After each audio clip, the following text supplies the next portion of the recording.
We are here. All right, it's working. There it is. Thank you It's for working. putting up with us as we deal with some tech issues. Oh, my God. Some leftover turkey Yes. programming, And just apparently. and the computers are in charge anymore. So it's amazing because given the number of years I spent in this industry, the amazing amount of stuff I can't do anymore that we used to be able to do. There's things like, well, 15 years ago I know how to do this stuff, but the computer doesn't let me do it anymore. overlords. Yeah, exactly. We so had there's to stuff I do can't do. apparently some sacrifices to get things right. Yes, we did. Yeah, and the hamster had fallen asleep in the control room back there, so I had to feed him and wake him up and get him running on the generator again. Things are changing over at the Colorado Parks and Wildlife. Jeff Davis, who led the wolf reintroduction efforts, now stepping down as agency director. What is happening there? This has been an area of a lot of focus, a lot of contention, and he's been doing an absolutely fantastic job tracking a lot of the changes that are happening there. Is Dan Gates, executive director of the Coloradans for Responsible Wildlife Management. He joins us now. Good morning, Dan. Thank you for taking time this morning. Yeah, good morning. Good morning, gentlemen. Thanks for having me. So tell us a little bit of who Jeff Davis is and what he did and what's changed over at Colorado Parks and Wildlife. Well, Jeff has been the director for Colorado Parks and Wildlife since May of 2023, and he was hired from the state of Washington as the conservation director up there, and was chosen to complete and follow through with the voter-mandated Proposition 114, which was introducing wolves from 2020, the ballot initiative that everybody's aware of. And, I think it took him about a year to get his feet underneath of his butt, just because of a government agency and learning the hoops and hurdles and ins and outs, and then having to deal with the federal component of the Endangered Species Act and all the other aspects that go into trying to reintroduce or introduce a endangered species. First time in history that it's been done by a voter mandate, and this is not in my mind a easy administration to work within when I'm talking about the current gubernatorial administration. And I think Jeff got to a point to where he was challenged at so many different levels of what the agenda was by the particular governor and the first gentleman, Marlon Reese, and all of the nuances that went into not only the wolf introduction, but all the other things that this administration would like to see happen within Colorado Parks and Wildlife Management, that it became a more bigger and bigger challenge as things got deeper and deeper into the process of completing Governor Polis's term coming up in January 12th of 2027.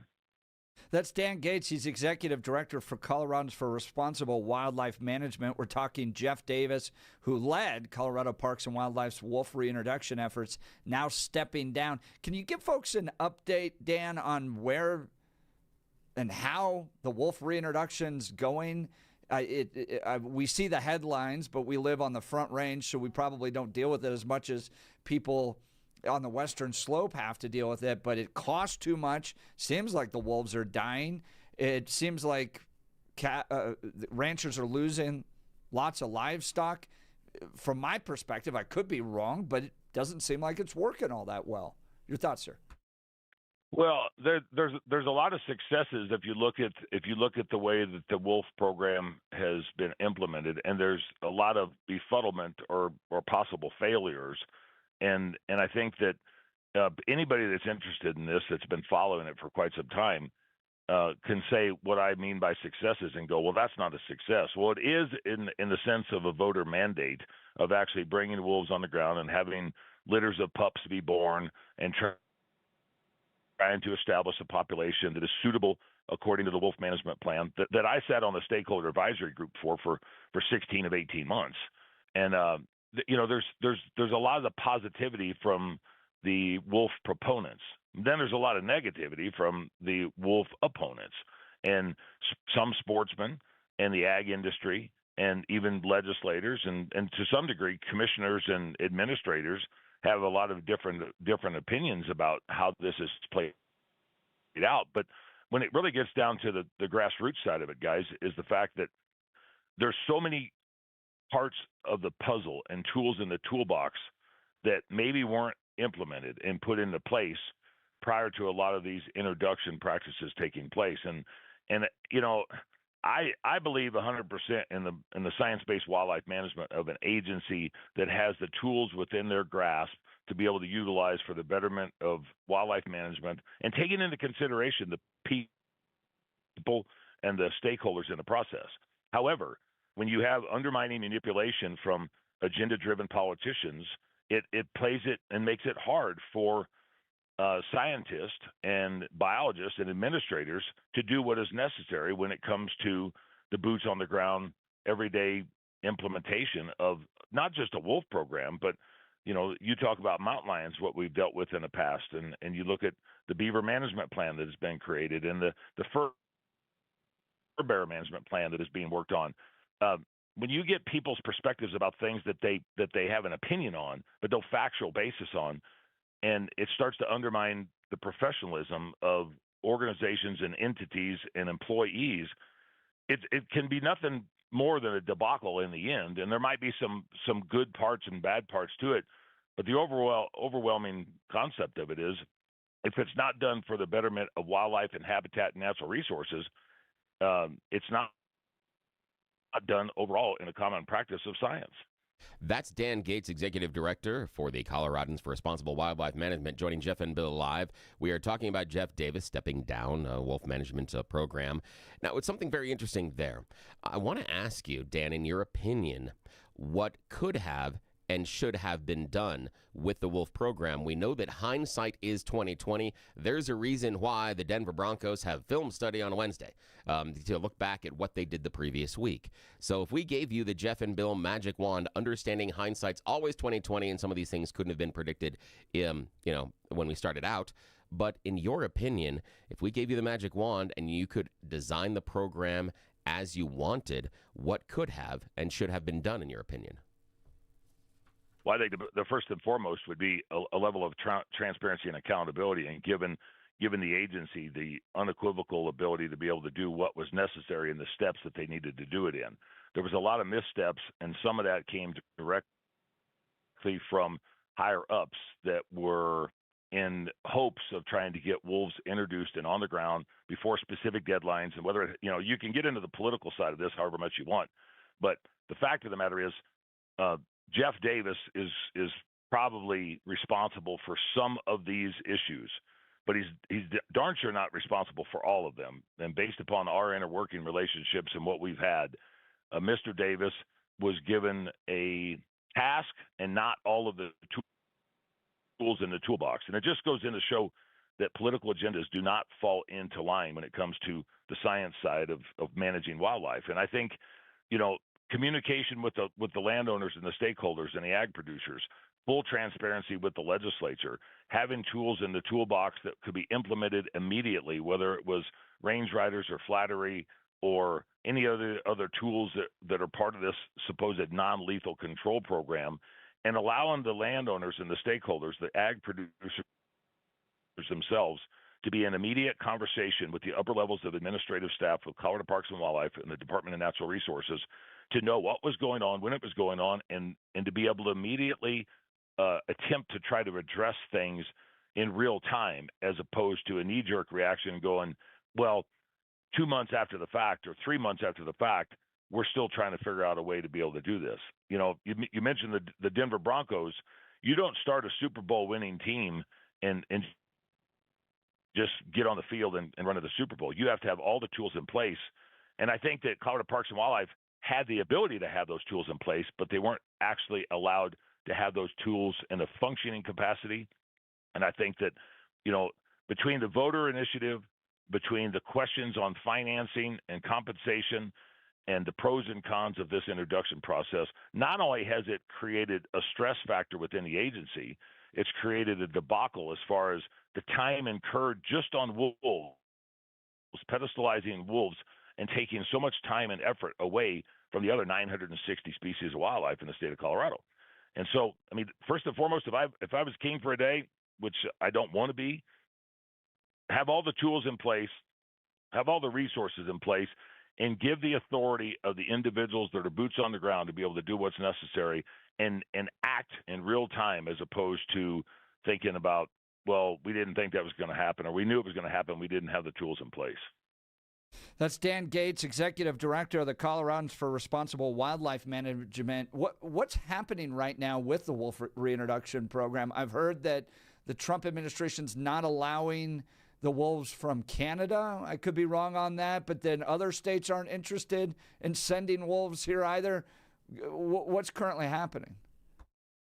Well, Director Nesvik from the U.S. Fish and Wildlife Service did send a letter to Director Davis back in October, and it specifically highlighted a lot of the concerns that the ag community and some legislators and some current gubernatorial candidates have brought up. Greg Lopez, for instance, had reached out to the U.S. Fish and Wildlife Service on several occasions to be able to turn around and try to get some federal intervention or at least observations and acknowledgement that was going on, because this is a endangered or threatened species in different locales. And what they ended up doing was bringing wolves in from out of country. And there's contention or there's questions or concerns that maybe that wasn't done in full transparency and accountability. I think some of that stuff will play out in the long run. But the biggest thing is there was the last paragraph in that letter that said something to the effect of about a cease and desist to be able to bring further wolves in from those other locations. And if anybody paid attention, going back to early November, Director Davis had presented to the Washington Game and Fish Commission up there, asking for wolves from them, which they denied on a vote, I believe, of 8-1.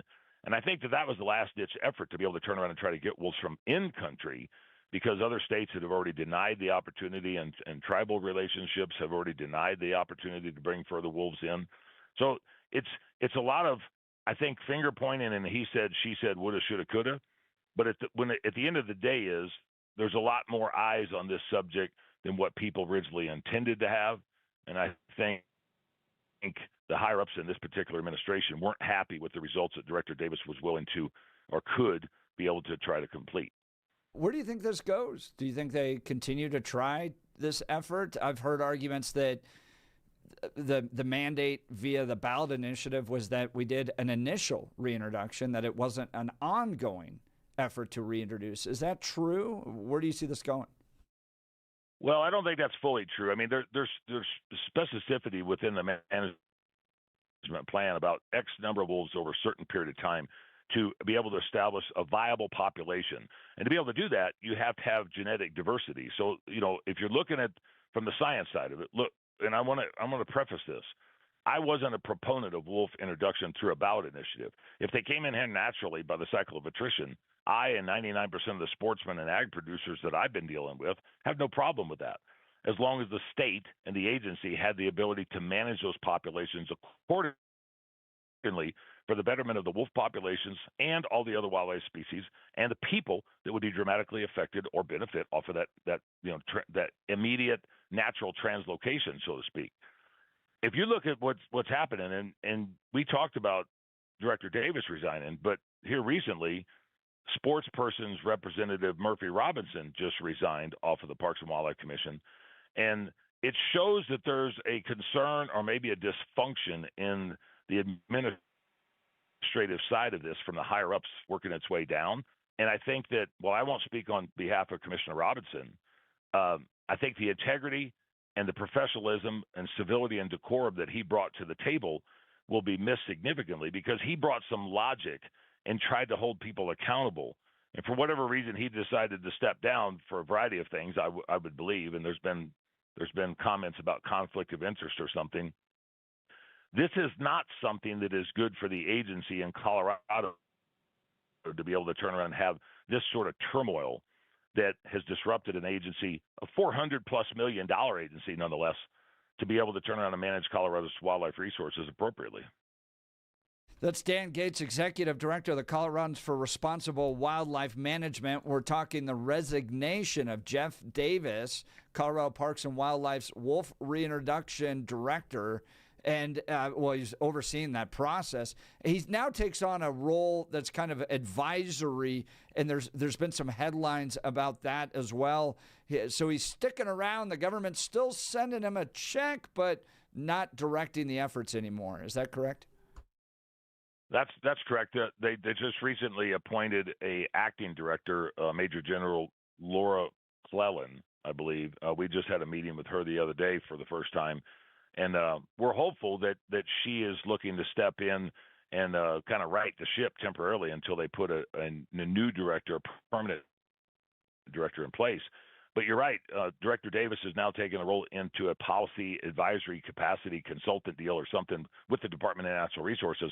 And from what I've seen, and I haven't seen the document myself, but from what I've seen through the news, that's supposed to go through May 15th. Well, I'm not saying that Jeff Davis said anything or that Director Dan Gibbs, executive director for the Department of Natural Resources, have said anything to this line, but I could only see this from the outside of what we've been dealing with, and we've been intimately involved in so many different levels of this that when you smell smoke, oftentimes there's fire, and when there's a dead smell, there's a rat in the wood pile. And I think that there's the combination of both. There's a dead smell and there's smoke into this, and I just can't believe that with what Director Davis's intent is to do what was best for the wolf introduction, do what was best for the agency and the ability to manage wildlife in our state parks, and the betterment for the state residents and the visitors alike, that he just upped and decided to go. Well, the truth came out through a document that I saw that Kyle Clark did the other night, and it said in lieu of termination.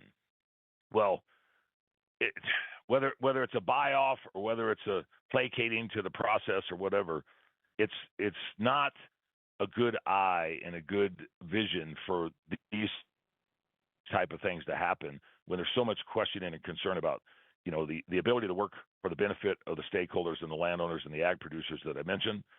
But just the agency itself, the morale of the agency itself has got to be in turmoil when they don't know who their director is going to be, and they know that the director that was there before couldn't have made the decisions completely on his own because there was a lot of maybe hand-holding or manipulation. And it just makes it a tough deal when you're talking about the importance of Colorado's wildlife resources and what Coloradans expect to have their wildlife managed as.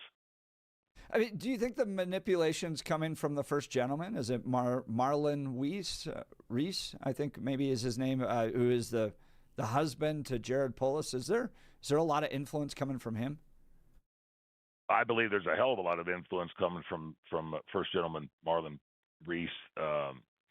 His involvement, not only through the selection process through the Colorado Parks and Wildlife Commission, recognizing that he is a staunch animal rights extremist and does not believe in consumptive use, does not believe in the ability for people to be able to go out and not so much live off the land, but be part of the system to provide their own food source and an economic benefit coming back into an agency that manages that 960 species of wildlife, 78 of which are game species. All of the money generated within Colorado Parks and Wildlife from a hunting license goes to all wildlife species. It just doesn't go to the game management side of it. And so the constant inflow or influx of Marlon Reese's participation is undeniable for anybody that's been sitting around the table and paying attention like what we have over the course of the last 7+ years, at least since this governor has been in office. And some of us have been around since going back to 2007, 2008. This is as bad of a management protocol as what we have seen at any level. And when you hear it from other states and you hear it from people that aren't in our circle because they're in another part of the conversation for habitat and wildlife management, it's frustrating because that's like taking somebody off the street that's washing windows on the corner and just saying, hey, what do you think about this? And this is what we want to get done. And that's the person making the decision.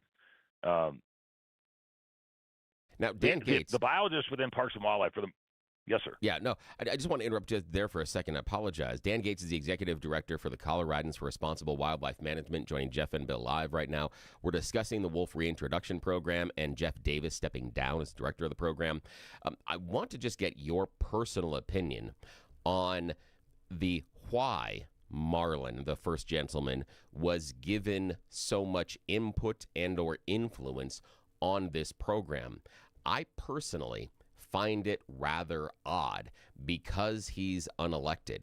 I understand the idea of the person in that, first spouse role, whatever it might be, having a cause celebre, having something that they want to champion. We see that even as far as the first ladies and second ladies. They normally have something. So I understand that Marlin might want to have this sort of a cause.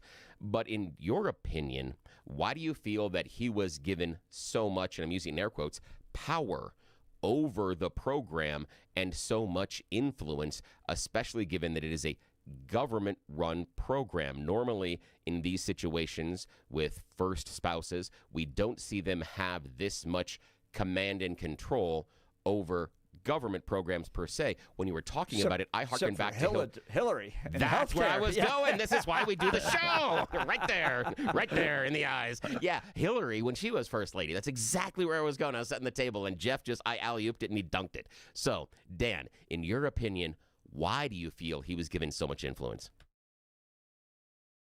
Well, strictly my opinion, but, I want to preface that with a couple different things.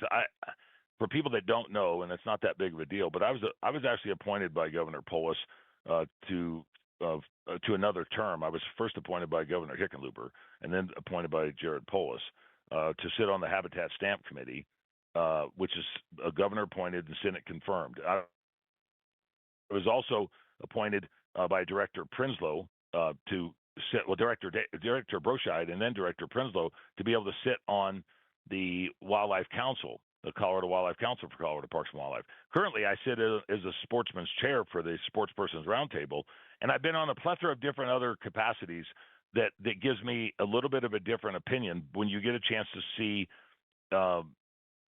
people pushing agendas or a lot of things that are happening that other people wouldn't see normally on a day-to-day operational effort. I believe that when Governor Polis was elected, that Marlin Reese saw an opportunity because of what had been attempted to transpire over the course of the previous 10 or 15 or 20 years, going all the way back to the 1990s, on the bear initiative of banning spring bear hunting and the utilization of hounds and baits. That was in 1992. That was Initiative 10. And then the trapping initiative in 1996. I think that the first gentleman has the same ideology of the people that started those type of conversations. And if you look at the circles that the first gentleman runs in, and it's the Center for Biological Diversity and the Humane World for Animals and Project Coyote and the Southern Plains Land Trust, where we have commissioners that are involved in the Prairie Protection. You look at Cats Aren't Trophies. The first gentleman was very much a supporter of banning the harvest and management of bobcats and mountain lions, which was Proposition 127 back in 2024, that we defeated. His particular interest in what he calls animal welfare is what we look at as animal activism, and he would like to see as much as what he can accomplish during this administration. And I think, I don't want to speak on behalf of the governor or the first gentleman, but if you have a platform and you have the resources to be able to turn around and either monetize or facilitate and implement that platform, they're going to do it at whatever level they possibly can. And if you want to use the old adage that I have heard most of my life, happy wife, happy life. And I think in this case, the spouse of the governor has that same mentality: is I'm going to get what I want to get done, and if the governor gives him the free rein to be able to do it, he's going to continue to do it. That's Dan Gates, Executive Director of the Coloradans for Responsible Wildlife Management. Dan, I've known Perry Will for a long time. I know Perry was with a game warden for 43 years with Colorado Parks and Wildlife. And the sense I always got from people that work with Colorado Parks and Wildlife is that they just love to be outdoors more than anything else. They love the animals. They love the great Colorado wildlife, and they don't necessarily want to jump through politics and push agendas. When you have this amount of political activism coming from the top to be forced upon Colorado Parks and Wildlife, what does that do to the game wardens and the people that work within this industry? Well, I think, wildlife politics is something that has transformed over the course of the last 15 or 20 years a lot more than what it used to be. And people figured out that there was an opportunity for them to engage at different levels to get their points across, their wishes, wants, and desires, because of what is considered under the North American model of wildlife conservation, the public trust doctrine.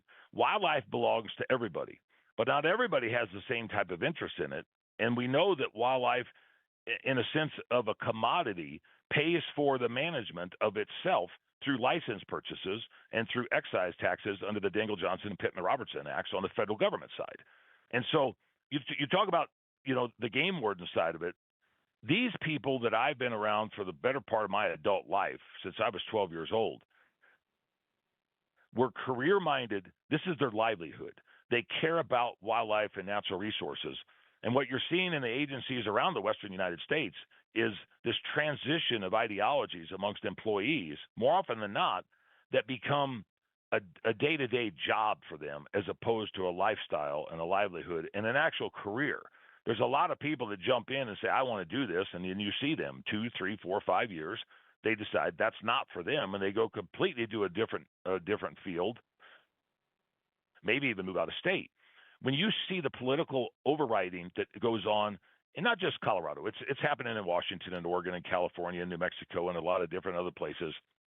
When you see that happen, it has to bring a cause for concern to employees that are living, breathing, eating, and sleeping and drinking this wildlife philosophy about we are the stewards of wildlife. And to be able to do that in a state with 5.9 million people and almost 90 million annual visitors, they need to know that the higher ups are supporting them on the ground to be able to do what's necessary. And you got to understand, it's not like a cookie cutter deal because each individual region in the state is different.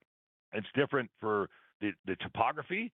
It's different from the geography. It's different from the demographics. It's different from the public recreation. It's different from the type of animals that they have and the winters that they get. And the guys on the ground, the district wildlife managers, area wildlife managers, regional managers, the scientists and biologists have to know that they have full unequivocal support to be able to pull off that task so they can do what's appropriate for generations, genetic diversity, and generations of wildlife if we're going to continue to maintain these populations in perpetuity. Dan Gates, Executive Director of the Coloradans for Responsible Wildlife Management. You get a sense of the vast experience he has, the expertise he has, and he does a wonderful job on social media. Dan, how can people continue to follow you and get updates on all these issues? Well, I appreciate the plug for that, guys.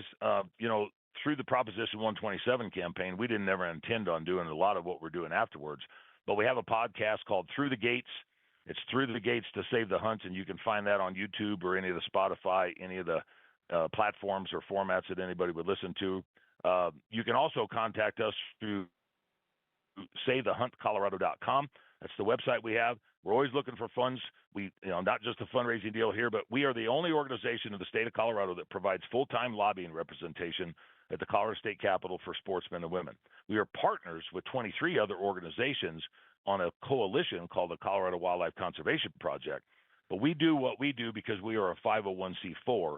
We're also on Instagram at c.r.w.m, and we are on Facebook at the Coloradans for Responsible Wildlife Management. We just want to do what's right for Colorado's natural resources and try to adhere to the North American model of wildlife conservation and the statutory obligation of Colorado Parks and Wildlife of the statute of 33-1101. And people need to understand that what we have it because of a reason that started 125 plus years ago when this agency was created, and on the backs and the shoulders of the stewards like Teddy Roosevelt and the Pinchots and the Grinnells and the Hornadays and the Audubons. What we're trying to do is maintain all of this in a responsible level for future generations of wildlife and people alike. Dan, you're doing a great job. We sure appreciate your time this morning. We'll continue. You're listening to The Jeff and Bill Show. This is Denver's Talk Leader, News Talk 710 KNUS.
Thank you to Dan Gates, Coloradans for Responsible Wildlife Management, joining us now. Bill, it's time for Mr. Thorpe's You Choose the News. Yes, it is that time of the morning where we take our careers in our tiny little hands. It is You Choose the News, America's favorite fake radio news game show. As always, I have just browsed the interwebs for mere moments this morning to find really dumb stories about us humans and then given them even more ridiculous headlines so that we can play this fake radio news game show. Why would we do this? Because those in charge are not awake at this time. Alrighty, as always, Blake Olson joins us from the news department. Jeff is in the studio. Okay, and gentlemen, here are today's stories. Headline number 1, nom nom nom. Headline number 2, quick, duck. Headline number 3, behold the mystery. And headline number 4, wanna flirt? Quick, duck. Yes, quick, duck. A woman has filed a lawsuit after she said she was hit by a duck at SeaWorld. She rolled the Mako roller coaster at SeaWorld. The theme park's lawyer said that it wasn't a duck at all. But it doesn't really matter. She says that she was hit by a duck. They say it's a snowy egret, but the issue really is the bird's presence in the air. The lawyers for SeaWorld say that we can't control birds in the air. Sorry about that. Whether or not there's water nearby, it negates any plausible relationship between SeaWorld's premises and the plaintiff's alleged injury. We can't clear the air of birds. That's kind of stupid.